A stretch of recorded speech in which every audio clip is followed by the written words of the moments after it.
పాతకాలం రాచరికాల్లో కొత్త రాజుగారు వచ్చినప్పుడు పాత రాజ్యం వాళ్ళని ఖాళీ చేయించేటటువంటి వ్యవహారం, లేకపోతే చంపేయడం, పారిపోయేటట్టు చేయడం, లేదా బానిసలుగా చేసుకునేటటువంటి ధోరణి ఆంధ్రప్రదేశ్ రాజకీయాల్లో స్పష్టంగా కనబడుతుంది.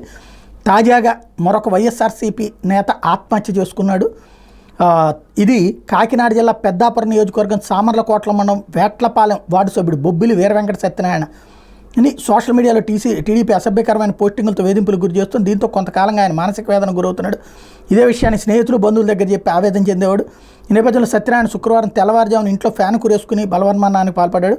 దీంతో గ్రామంలో ఉద్రిక్త పరిస్థితి ఏర్పడింది. వెంటనే డీఎస్పీ లతాకుమారి వేట్లపాలెం చేరుకుని సమాచారం సేకరించారు. మృతదేహాన్ని పోస్టుమార్టం కోసం పెద్దాపురం ప్రభుత్వ ఆసుపత్రికి తరలించారు.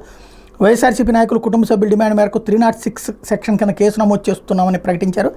బాధితులకు న్యాయం చేయాలని, నిందితులు వెంటనే అరెస్ట్ చేయాలని డిమాండ్ చేస్తూ వైఎస్ఆర్సీపీ పెద్దాపురం నియోజకవర్గ కోఆర్డినేటర్ దౌలూరి దొరబాబు ఆధ్వర్యంలో ఆసుపత్రి దగ్గర పార్టీ శ్రేణులు నినాదాలు చేశారు. MPP Bobbarada Satyababu, municipal vice chairman Ubajan, మొబుజెస్, నెక్కండి సాయిప్రసాద్, పార్టీ రాష్ట్ర కార్యదర్శి సావా లక్ష్మీనారాయణ, పార్టీ కార్యకర్తలు పెద్ద ఎత్తున పాల్గొన్నారు. చివరికి ఆత్మహత్యలు చేసుకునే స్థితిలో వేధింపులు నడుస్తున్నాయి.